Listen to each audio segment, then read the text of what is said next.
Хай, хөдөө өглөөний цай бэлдээ. Сүйтэй холимог авьяас. Тэгэд өндөгтэй бин хийчээ. Хүүгийн нэг найзах ээжэн заа. Өмнө нь ер нь гэртээ нэг хоол хийдэггүйсэн гинэ. Тэгэд хүн сургуульд орсноос хойш өглөөний цайг ингээд багш аваад хийж сурж байгаа. Тэнгүүд ингээд зурагнууд оруулсан заа. Өнгөрсөн 7 хоногт хүн маань юу ийдсэн гэд ингээд зургийг оруулсан. Тэгсэн чинь бүр арай сүртэй гэмээр заа. За энэ хэсэг нь чанартай өөх тосын нөхч өгөө. За энэ бол чанартай нүүрс усын. Энэ бол уураг гэж мэгээ амарлаг ингээ хуваагаад ингээд яаж яагаад ингээ тайлбарлаа бичсэн. За хажууд нэг юм модон самбар аваад тэгээ хүүхдтэй бүр грамын хойно бичсэн. Тэнгүүтээ нэг түнсний тэдэн хувь нь ийм юмнаас бүрдсэн шүү гэдэг амар сүртэй.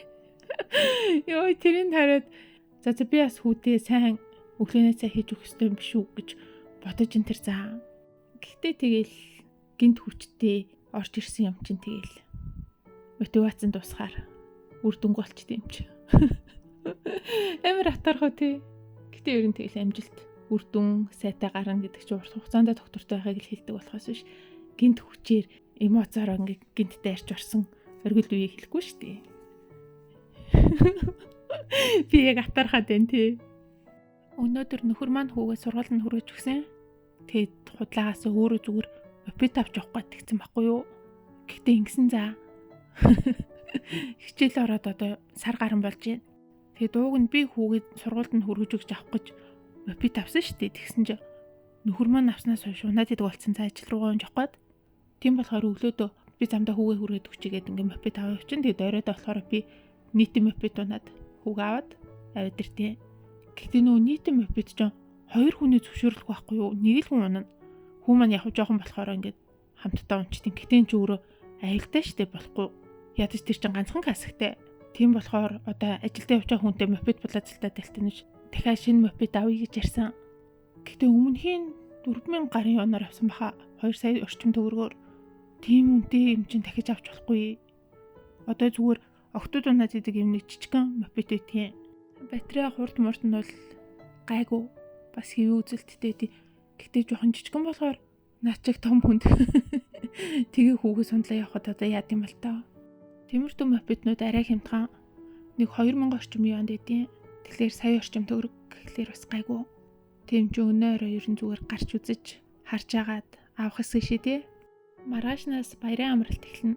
Энэ жил 10 сарын 1-ээс 10 сарын 8-ны хооронд бүхэл бүтэн 8 хоног амран заа. Энэ нь болохоор Хятадын үндэсний баяр болон намрын дунд сарын шинэ 15-ны 2 баяр нийлүүлээд ингээд урт хугацаанд намрааж байгаа байхгүй юу?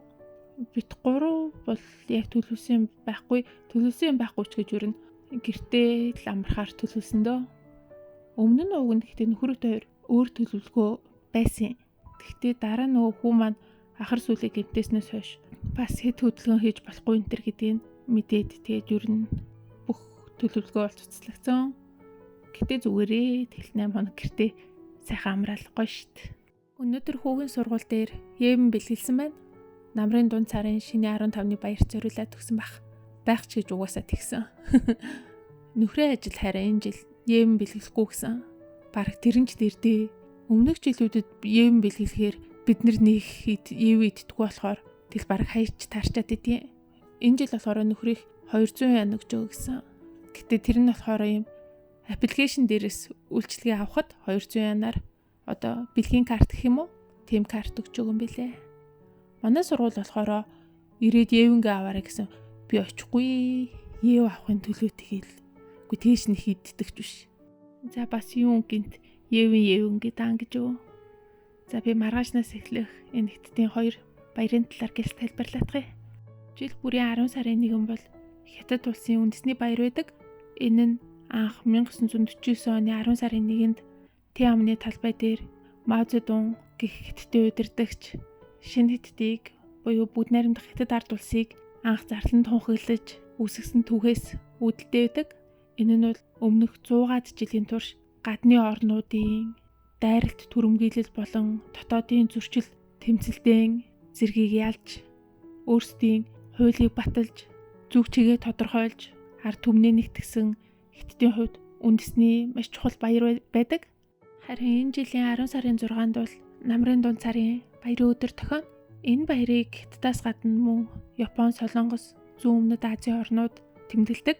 Жил бүрийн бэлгийн тооллын 8 сарын 15-нд энэ баярыг тэмдэглэдэг учир нь хятадууд үн эртнээсээ байгаль цаг ууртаа тохируулж газар тариалан эрхэлж амьдардаг нь одоо цаг уураа шинжин мэдэх, нар сараа ажиглах энэ үйлдэл их холбоотой байсан.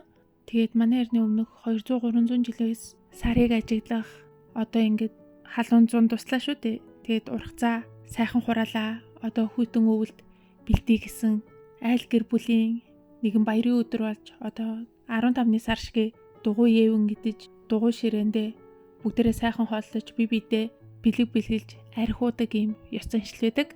Тэгээд энэ баяртай холбоотой нэгэн номгийг ярихад эрт үеийн цагт тэнгэрт 10 нар мандаж ган гачигт автаж хүмүүс усгүй ядарч ундаач байх үед Хөвий гэдэг хятад баатар 9-ийг харваад унгаачихсан юм байна. Бас эрхэм мэрэгэнтэй жоохон тастаад.